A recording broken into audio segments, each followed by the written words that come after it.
अब हमें इस वीडियो में एप्लीकेशंस ऑफ गॉस थ्योरम के बारे में बात करनी है। बहुत इम्पॉर्टेंट होती है गॉस थ्योरम की एप्लीकेशंस।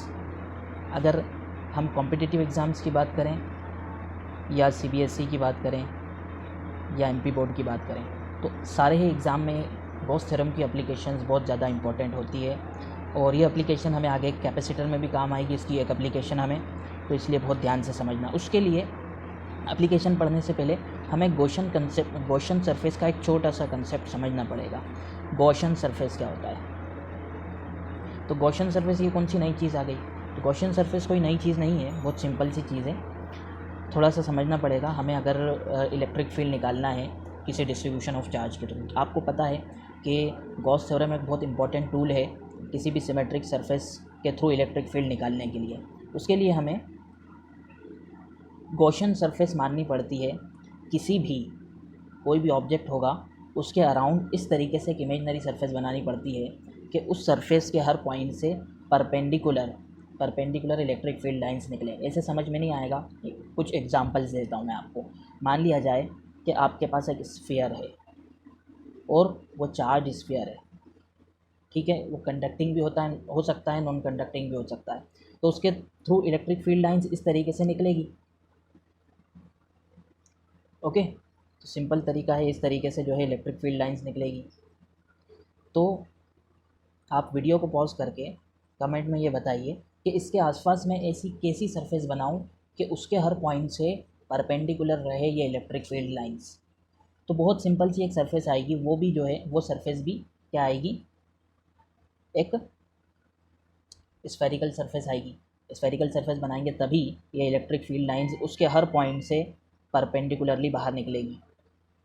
तो ये हो गई एक स्फेयर के थ्रू गॉसियन सरफेस। अगर मैं आपसे बोलूं कि आपके पास में एक जो है लाइन चार्ज है, लीनियर चार्ज डिस्ट्रीब्यूशन है, उसके थ्रू इलेक्ट्रिक फील्ड लाइंस किस तरीके से निकलेगी? आपके पास एक लीनियर चार्ज है तो उसके थ्रू इलेक्ट्रिक फील्ड लाइंस किस तरीके से निकलेगी? इस तरीके से जो है बाहर आएगी, यहाँ से और यहाँ से ऊपर और उस साइड से नीचे, ऐसे चारों तरफ से बाहर आएगी इलेक्ट्रिक फील्ड लाइंस। ओके, अब उसको जो है यहाँ पर हम दर्शा सकते नहीं हैं 2D सरफेस पर, इसलिए मैं इस तरीके से दो साइड ही बना रहा हूँ। आप समझ लेना, ये चारों तरफ बहुत सारी इलेक्ट्रिक फील्ड लाइंस इसके निकल रही है। तो अब जो है इसके आसपास ऐसी कौन सी सरफेस बनाई जाए कि ये सारी इलेक्ट्रिक फील्ड लाइंस, ये जो ऊपर आ रही है, जो नीचे जा रही है, या आसपास वाली, ये जो है परपेंडिकुलर रहे उस सरफेस से। तो सिंपल सी बात है, हम एक सरफेस बनाएंगे जो कि सिलेंड्रिकल शेप की होगी। एक सिलेंडर होगा जिसके कर्व्ड सरफेस से ये इलेक्ट्रिक फील्ड लाइंस क्या होगी, इलेक्ट्रिक फील्ड लाइंस होगी, मतलब जो कि परपेंडिकुलरली निकलेगी इसके हर सरफेस से। समझ पा रहे होंगे, इमेजिन कर पा रहे होंगे। देखो, फिजिक्स इज़ ऑल अबाउट जो है इमेजिनेशन। आपको इमेजिनेशन बहुत अच्छा होगा जिसका, वो जो है फिजिक्स को बहुत अच्छे से समझ सकता है। ठीक है, तो गॉसियन सरफेस का कंसेप्ट समझ में आ रहा है। तीसरी एक सरफेस मैं आपको देता हूँ, जो सरफेस हो सकती है, मान के चलिए आप सिलेंड्रिकल सरफेस ले लो। एक सिलेंडर है आपके पास, या फिर एक जो है शीट ले लेते हैं हम। एक शीट है, चार्ज शीट, प्लेन सरफेस है, मतलब एक प्लेन है। और ओके, मैंने इसको इस तरीके से बनाया है, तो आप ये समझ लेना वर्टिकली ऐसे खड़ी हुई है। तो इसके थ्रू जो है इलेक्ट्रिक फील्ड लाइंस कैसे निकलेगी?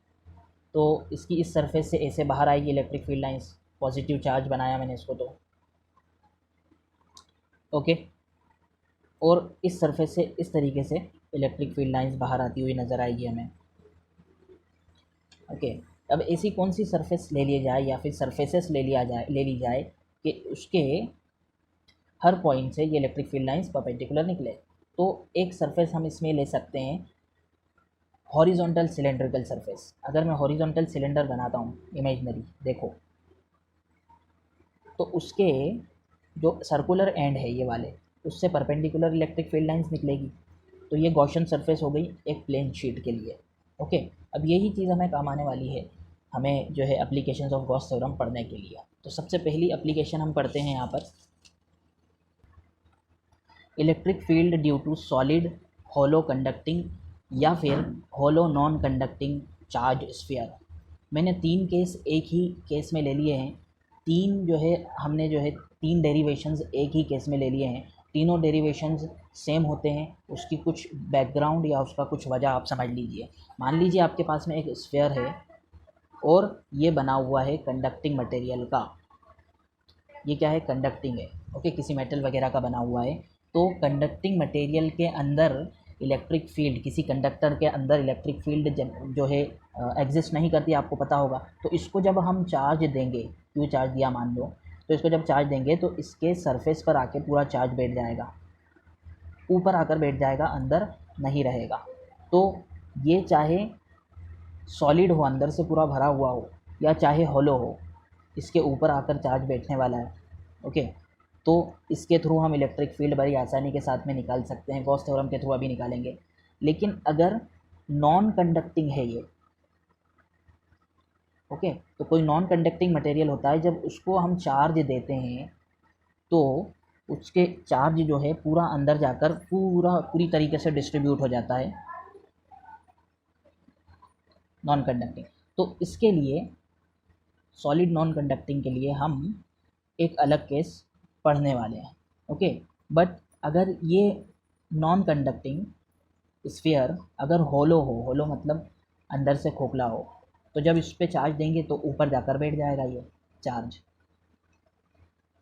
तो ये वाला केस और ये वाला केस, ये और ये दोनों एक जैसा हो गया कि नहीं हो गया, चार्ज डिस्ट्रीब्यूशन के अगर हिसाब से हम देखें तो, ओके।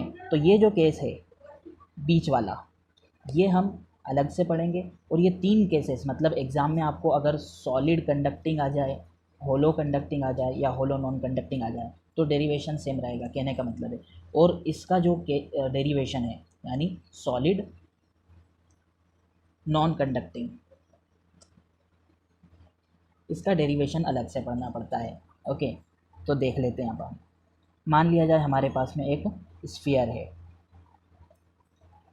या तो होलो कंडक्टिंग या सॉलिड कंडक्टिंग हो सकता है, या होलो नॉन कंडक्टिंग हो सकता है। उसको हमने चार्ज दिया तो इन तीनों केसेस में ये चार्ज इस स्फीयर के ऊपर सरफेस पर आकर बैठ जाएगा, ओके, बिल्कुल बाहर निकल जाएगा, बाहरी सरफेस पर आकर बैठ जाएगा, अंदर से, अंदर मतलब चार्ज एग्जिस्ट नहीं करेगा। अब इसके थ्रू इलेक्ट्रिक फील्ड लाइंस इस तरीके से निकल रही है। ज़्यादा नहीं बनाएंगे, 3-4 बनाएंगे हम। अब इसके थ्रू मुझे इलेक्ट्रिक फील्ड निकालना है, किसी पॉइंट यहाँ पर निकालना है, दूसरा केस सरफेस पर निकालना रहेगा, और तीसरा उसके अंदर निकालना रहेगी, ओके। इसको हमने दिया है Q charge, we have given Q charge to this sphere. तो 3 केसेस हम बनाएंगे यहाँ पर। Case 1, electric field outside the sphere. इस स्फीयर के आउटसाइड इलेक्ट्रिक फील्ड कितनी है वो हम देख लेते हैं, ओके। आउटसाइड से मतलब मान लिया जाए इसका रेडियस r है, और ये वाला जो आउटसाइड पॉइंट है वो स्मॉल r है, यानी कि जो स्मॉल r है which is greater than capital R, मतलब इससे बड़ा है स्मॉल r, यानी बाहरी डिस्टेंस अंदर के रेडियस से बड़ा है, सिंपल सी बात है। तो ई आउटसाइड हम निकालते हैं हम यहाँ पर। तो उसके लिए हमें क्या करना पड़ेगा, एक गॉसियन सरफेस माननी पड़ेगी, गॉसियन सरफेस। इस पॉइंट के अराउंड एक गॉसियन सरफेस माननी पड़ेगी। गॉसियन सरफेस अपनों ने अभी पढ़ा ही था, एक इमेजनरी सरफेस जहाँ से इलेक्ट्रिक फील्ड लाइंस नॉर्मली पास हो, ओके। अब यहाँ पर मुझे इस सरफेस पर इलेक्ट्रिक फ्लक्स कितना होगा वो निकालना पड़ेगा। तो इलेक्ट्रिक फ्लक्स कितना हो जाएगा सरफेस पर, phi E is equal to जितनी भी इलेक्ट्रिक फील्ड बन रही है मल्टीप्लाइड बाय उसका सरफेस एरिया, ओके। अब यहाँ पर हमने कॉस थीटा क्यों नहीं लिया, क्योंकि इलेक्ट्रिक फील्ड लाइंस इसके हर सरफेस के हर पॉइंट से परपेंडिकुलर ही रहेगी, तो परपेंडिकुलर ऑलरेडी है तो कॉस थीटा लेने की ज़रूरत नहीं है। अब बाय गॉस थ्योरम,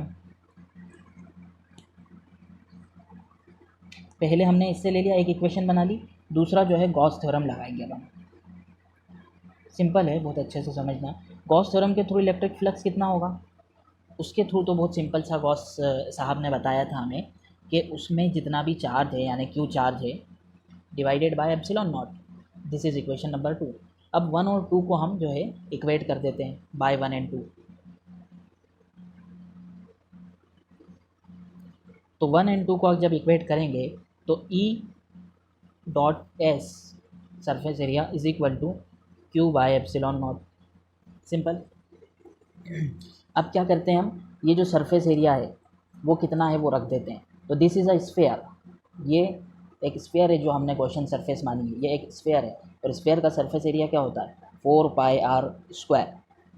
ओके, ये स्मॉल आर है ना, यहाँ से यहाँ तक का डिस्टेंस मतलब इसका रेडियस, तो 4πr²। तो ई मल्टीप्लाइड बाय 1 बाई क्यों लिख रहा हूँ मैं, 4πr² is equal to Q by epsilon naught. Okay, तो E is equal to 4πr² नीचे आएगा, तो Q by 4πr² epsilon not. ये तो बिल्कुल उसी तरीके का हो गया जैसे पॉइंट चार्ज के थ्रू हम नॉर्मली इलेक्ट्रिक फील्ड निकालते हैं। ओके, इस तरीके से इसको हम अलग कर लेते हैं 4π एप्सिलॉन नॉट को, और Q/r² अलग हो गया। ओके, तो इससे क्या समझ में आया हमें कि अगर किसी स्फेयर के थ्रू जिसके ऊपर चार्ज ऊपर सरफेस पर जमा हो जाता है, उसके किसी बाहरी डिस्टेंस पर इलेक्ट्रिक फील्ड ये आती है। हमने क्या निकाली अभी, आउटसाइड। अब हम निकालेंगे सरफेस पर कितनी इलेक्ट्रिक फील्ड इसके आएगी। ओके, तो सरफेस पर हम निकालते हैं, सॉरी, तो इलेक्ट्रिक फील्ड सरफेस वाली, उसके लिए हमें जो है, उसके लिए क्या हो जाएगा, जो आर है वो कैपिटल आर के बराबर हो जाएगा, है ना, सिंपल सी बात है। ये जो आर है, ये आर पॉइंट इस पर आ जाएगा तो कैपिटल आर के बराबर हो जाएगा वो पॉइंट। तो उसके लिए भी हम क्या करते हैं, इलेक्ट्रिक फ्लक्स निकालते हैं दो तरीके से। एक तो नॉर्मली, तो वो कितना आएगा, इलेक्ट्रिक फील्ड मल्टीप्लाइड बाय उसका सरफेस एरिया, फर्स्ट। दूसरा तरीका गॉस थ्योरम के थ्रू निकालते हैं। गॉस थ्योरम के थ्रू क्या होगा, उसके अंदर जो चार्ज है डिवाइडेड बाय एप्सिलॉन नॉट, इन दोनों को इक्वेट करते हैं, तो E dot S is equal to Q by epsilon naught.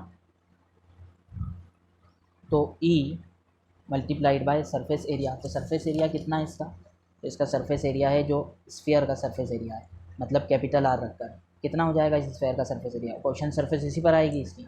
तो सरफेस एरिया क्या हो जाएगा उस क्वेश्चन सरफेस का, 4π capital R square. Okay, radius आ रहे हैं, तो 4πr² is equal to Q by epsilon naught. तो E इज इक्वल टू वही आ जाएगा 1/4π एप्सिलॉन नॉट Q/r², मतलब यहाँ पर कैपिटल R² आ जाएगा। तो ये जो है सरफेस पर इलेक्ट्रिक फील्ड आई इसकी। अब हम निकालते हैं inside, electric field inside, E inside मतलब अंदर की तरफ। तो अंदर की तरफ पे भी अब देख लो आप, तो अंदर तो कुछ चार्ज है ही नहीं इसके, मतलब ज़ीरो चार्ज है, तो इसका इलेक्ट्रिक फ्लक्स कितना होगा। ओके, तो इलेक्ट्रिक फ्लक्स हो जाएगा अभी ट्रेडिशनल तरीके से, उसका जो इलेक्ट्रिक फील्ड मल्टीप्लाइड बाय उसका अंदर का जो सरफेस एरिया है जितना भी। ओके, और दूसरे तरीके से गॉस थ्योरम के थ्रू निकालते हैं, तो क्यू बाय एप्सिलॉन नॉट होता है। Okay, Q inside by epsilon naught. अब दोनों को इक्वेट कर देते हैं, तो ई डॉट एस जो भी surface area is equal to Q inside by epsilon naught. अब क्यू इनसाइड तो इसमें ज़ीरो है बिल्कुल, तो ये हो जाएगा ज़ीरो पूरा, और जो भी सरफेस एरिया वो नीचे जाएगा, तो इलेक्ट्रिक फील्ड इनसाइड जो है वो ज़ीरो आएगी। ओके, तो किसी भी कंडक्टर के अंदर, चाहे वो होलो हो चाहे वो सॉलिड हो, उसके अंदर इलेक्ट्रिक फील्ड ज़ीरो होती है। और नॉन कंडक्टर के अंदर, अगर वो होलो हो, होलो नॉन कंडक्टर, उसके अंदर भी इलेक्ट्रिक फील्ड ज़ीरो होती है क्योंकि उसके अंदर चार्ज एग्जिस्ट नहीं करता। यहाँ से हमने प्रूफ भी कर दिया इस चीज़ को। अब इसका ग्राफ देख लेते हैं हम, ग्राफ देख लेते हैं। देखिए, तीन केसेस बन रहे हैं हमारे सामने। आउटसाइड का, आउटसाइड के लिए इलेक्ट्रिक फील्ड 1/r² के जो है प्रोपोर्शनल है, स्मॉल r² के, और यहाँ पर भी, और अंदर आकर ज़ीरो हो जाएगी। तो इसका ग्राफ किस तरीके से बनेगा, E वर्सेस R का। देखिए, यहाँ पर R के बराबर है, कैपिटल R के बराबर, और यहाँ पर R बढ़ता जा रहा है, तो यहाँ तक तो ज़ीरो है इलेक्ट्रिक फील्ड। ये इनसाइड का केस है, ये मतलब इतना इतना इनसाइड का केस है। इतने में R जो है वो कैपिटल R से छोटा है, यानी कि ये इनसाइड है। और दिस इज़ द सरफेस, और ये सरफेस के बाहर, और इतना इतना पूरा पूरा एरिया जो है ये आउटसाइड है। तो यहाँ इतने इतने में तो ज़ीरो होने वाली इलेक्ट्रिक फील्ड, और यहाँ पर होने वाली मैक्सिमम इस यहाँ पर, फिर उसके बाद में जो है इस तरीके से कम होगी, है ना, पैराबोलिकली कम होगी। क्यों होगी पैराबोलिकली कम? क्योंकि यहाँ पर electric field inversely proportional to R square है। तो इसका ग्राफ इस तरीके से बनेगा। तो this is the graph for this. अब हम जो है होलो नॉन कंडक्टिंग जो है सॉलिड नॉन कंडक्टिंग के बारे में पढ़ेंगे अगली वीडियो में। तो ये वीडियो कैसी लगी आपको, आप जो है कमेंट में लिख के बताइए, और कोई एक क्वेश्चन मैं दे देता हूँ आपको, उसको सॉल्व करके कमेंट में उसका आंसर दीजिए। तो आपके लिए जो होमवर्क है यानी कमेंट में लिखने का क्वेश्चन है, वो क्वेश्चन नंबर 67 है, जो कि जेई मेन 2002 में, पहले AIEEE नाम हुआ करता था जेई मेन का, उसमें आया था। बहुत सिंपल सा क्वेश्चन है, बहुत ही ज़्यादा सिंपल। ये क्वेश्चन है, point charge plus Q is placed at the centre of cube of side L, the electric flux emerging from the cube is. ये 4 ऑप्शन आपके पास हैं, इन चारों में से एक ऑप्शन सही है। कमेंट में लिखकर आप बताइए कौन सा ऑप्शन सही होगा। Thanks for watching.